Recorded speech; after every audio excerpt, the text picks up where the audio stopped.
Viral केला, mob केलेला तो व्हिडिओ,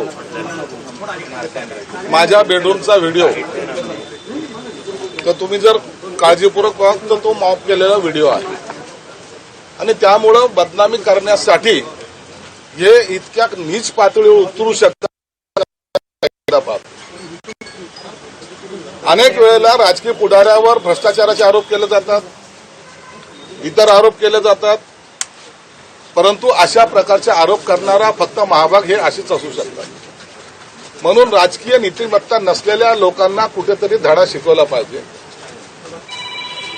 याचं असलेले चारित्र्य आपल्याला सर्वांना माहिती आहे.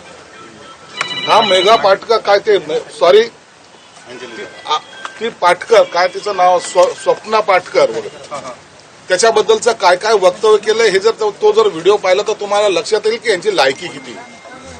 म्हणून हे चरित्र हनन करण्याचा प्रकार हे जे काही वारंवार करतात त्यासाठी त्यांना मी अब्रू नुकसानीची एक नोटीस आज त्यांना पाठवणार आहे.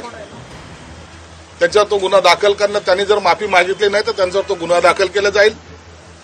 मला याची कल्पना आहे की ते राज्यघटना तर मानतच नाहीत, त्यांना त्याचं काही घेणं देणं नाही, ते पुन्हा फुशारकीने सांगतील अशा तर फार नोटिसा मी खिच्यात घालून फिरतो वगैरे वगैरे वगैरे तो बोलेल. परंतु कायद्याच्या चौकटीत आज बसून मी त्याला आज नोटीस पाठवणार आहे. आणि जर त्यांनी जर याचं उत्तर मला दिलं नाही तर पुन्हा फौजदारी स्वरूपाचा गुन्हा सुद्धा दाखल करेल. सिव्हिलची पण नोटीस देणार आहेत का? काही त्याची रक्कमेच्या संदर्भात काही रकमेच्या संदर्भात पण देणार आहे आणि फौजदारी स्वरूपाचा गुन्हा सुद्धा त्याच्यावर दाखल करणार आहे.